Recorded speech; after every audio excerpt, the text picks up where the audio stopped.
후보는 김건희 씨가 형사 처벌될 일은 없을 것이라고 말했습니다.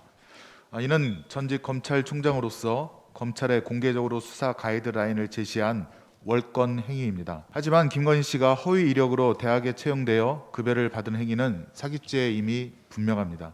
최근 2020년 8월 25일 부산지법 동부지원 판결에 따르면 허위 이력서를 제출하고 학원 강사로 15개월 근무하면서 급여를 받은 강사는 사기죄로 기소돼 징역형의 처벌을 받았습니다. 재판부는 허위 경력이 기재된 이력서를 제출하여 학원 강사가 된 것 자체가 사기죄의 기망행위에 해당한다고 판단했습니다. 또한 2007년 당시 동국대 조교수 임용에 허위 학력을 기재한 신정아 씨 역시 징역 1년 6개월을 선고받았습니다.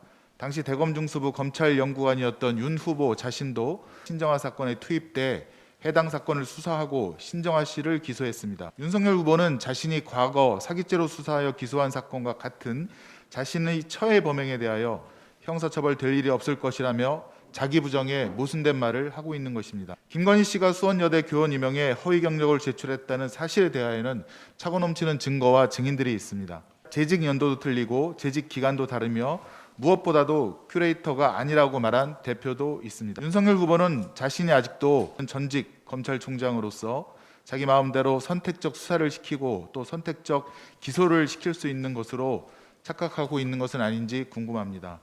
한편 윤 후보는 수원여대 교수 임용은 경쟁 방식이 아니라 단수 추천이기 때문에 피해본 사람이 없다고 말한 바 있습니다. 그러나 이 또한 거짓임이 밝혀졌습니다. 당시 수원여대 겸임교수 채용은 공개 채용 방식이었다는 것이 밝혀진 것입니다.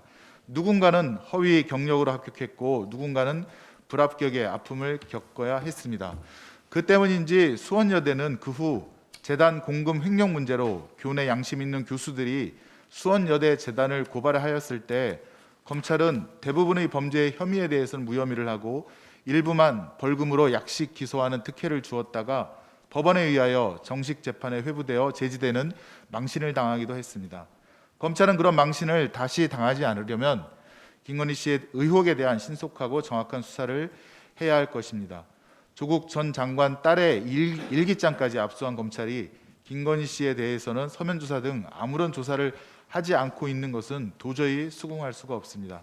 지금까지 검찰 수사를 보면 윤 후보의 가족들에 대한 수사는 지지부진하였고 윤 후보는 오히려 이를 감싸기까지 했습니다. 반면 윤 후보는 다른 사람들에게는 냉혹한 심판의 칼을 휘둘렀습니다. 이것이 그동안 윤 후보가 일관되게 가졌던 원칙과 잣대, 공정과 소신입니까? 검찰을 향해 내 아내를 수사하라고 외쳐야 할 대통령 후보가 오히려 처벌받을 일은 없을 것이라며 제 식구 감싸기에 급급합니다. 거짓으로 피해를 본 국민 마음을 외면하고 부인인 김건희 씨의 안위만을 걱정하는 윤석열 후보, 20건이 넘는 김건희 씨의 허위 학력, 경력, 허위 수상을 모른 척하고 넘어갈 생각을 버려야 합니다. 하지만 김건희 씨의 사과 회견 이후에도 국민의힘은 일관되게 부풀린 것일 뿐 허위는 아니다라는 입장을 고수하고 있습니다. 보수 정당으로서의 자긍심을 버리고 거짓에 눈 감기보다 거짓을 떳떳이 밝히는 국민의 정당이 되길 바랍니다.